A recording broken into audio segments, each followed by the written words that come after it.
നല്ല മഴയത്ത് ചൂടുള്ള ചായയും വടയും ബജിയും ഒക്കെ കഴിക്കാൻ ഇഷ്ടപ്പെടുന്നവരാണ് നമ്മൾ മലയാളികളെങ്കിലും ഇപ്പോഴത്തെ പോലെ ദിവസം മുഴുവൻ നീണ്ടു നിൽക്കുന്ന ഇമാതിരി മഴയാണെങ്കിൽ കഴിക്കുന്ന എണ്ണക്കടികളുടെ എണ്ണം ഒരുപക്ഷെ 1 നിന്ന് 2, 3, 4 ഒക്കെ ആകാറുണ്ടല്ലേ. ഇതിനൊക്കെ പുറമെ ചൂട് പൊറോട്ടയും നല്ല ചിക്കൻ ഫ്രൈയും ഇച്ചിരി ബീഫ് ഫ്രൈയും ഒക്കെയാണ് മഴക്കാലത്തെ മിക്കവരുടെയും പ്രിയപ്പെട്ട വിഭവങ്ങൾ. നമുക്കേ ഈ മഴക്കാലത്ത് ഇങ്ങനെയുള്ള കോംബോകളൊക്കെ വില്ലനാകുന്നുണ്ടോ എന്നുകൂടി ഒന്ന് പരിശോധിച്ചാലോ.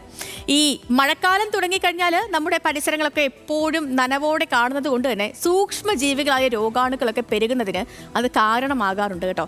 ഈ പനിയും ജലദോഷവും എന്നിവയ്ക്കൊക്കെ പുറമെ ഇപ്പോൾ നമുക്കറിയാം നമ്മുടെ ഈ നാട്ടിൽ ഡെങ്കിപ്പനിയും മലേറിയയും ടൈഫോയിഡും ഒക്കെ തുടങ്ങി ഗുരുതരമായ രോഗങ്ങളൊക്കെ മഴക്കാലത്ത് തലപൊക്കി വരികയാണ്.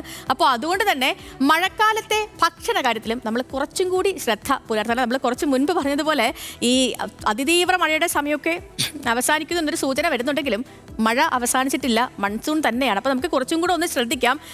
അപ്പോൾ നമുക്ക് ആദ്യം തന്നെ ഇതേ കാണുന്ന പോലെ നല്ല പരിപ്പുവടയും പഴംപൊരിയും ബജിയും ഒക്കെ മഴക്കാലത്ത് ആസ്വദിച്ച് കഴിക്കാമെങ്കിലും ഈ എണ്ണ പലഹാരങ്ങൾ മഴക്കാലത്ത് ഇങ്ങനെ കഴിക്കുന്നത് അത്ര നല്ലതല്ല. കാരണം എന്ന് വെച്ചാലേ ദഹന പ്രശ്നങ്ങൾ ഒത്തിരി ഉണ്ടാകുമെന്നാണ് പറയുന്നത് ഇവയെ ഇങ്ങനെ മഴക്കാലത്ത് നമ്മൾ കഴിക്കുകയാണെങ്കിൽ.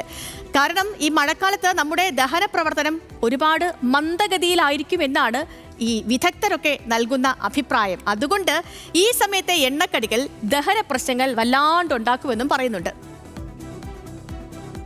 ഇനി കടലിലേക്ക് പോയാൽ ഈ മഴക്കാലം എന്ന് പറയുന്നത് കടൽ വിഭവങ്ങളുടെ ഒരു പ്രചരണ കാലം കൂടിയാണ്. അപ്പോൾ അതുകൊണ്ട് തന്നെ ഈ സമയത്ത് നമ്മൾ ഈ മത്സ്യവിഭവങ്ങൾ കഴിക്കാതിരിക്കുന്നതാണ് കുറച്ചുകൂടി നല്ലത്. നല്ല മീനൊക്കെ കിട്ടുന്ന സമയമാണ്, എങ്കിലും കുറച്ചൊന്ന് കടിച്ചു പിടിച്ച് ആ സമയത്ത് അധികം മീനൊന്നും കഴിക്കാതിരിക്കുന്നതാണ് നല്ലതെന്നാണ് പറയുന്നത്. കാരണം ജലജന്യമായ അസുഖങ്ങൾക്കുള്ള സാധ്യത ഈ വർദ്ധിപ്പിക്കുന്ന ഒരു സമയം കൂടിയാണ് മഴക്കാലം. ഇനി നമ്മൾ ഇലക്കറികളും പച്ചക്കറികളിലേക്കൊക്കെ പോവുകയാണെങ്കിൽ ഇലക്കറികളൊക്കെ നമ്മുടെ ഹെൽത്തിന് ഭയങ്കര അടിപൊളിയാണല്ലേ. പക്ഷെ അങ്ങനെയാണെങ്കിലും നമ്മുടെ മഴക്കാലത്ത് അത് കുറച്ചൊന്ന് ഒഴിവാക്കുന്നതാണ് നല്ലത്.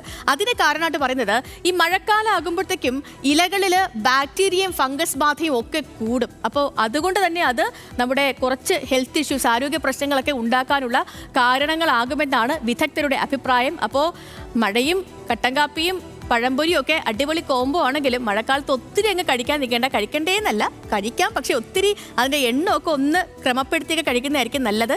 ദഹന പ്രശ്നങ്ങളൊക്കെ ഉണ്ടാകാനുള്ള സാധ്യത വളരെ കൂടുതലാണ്.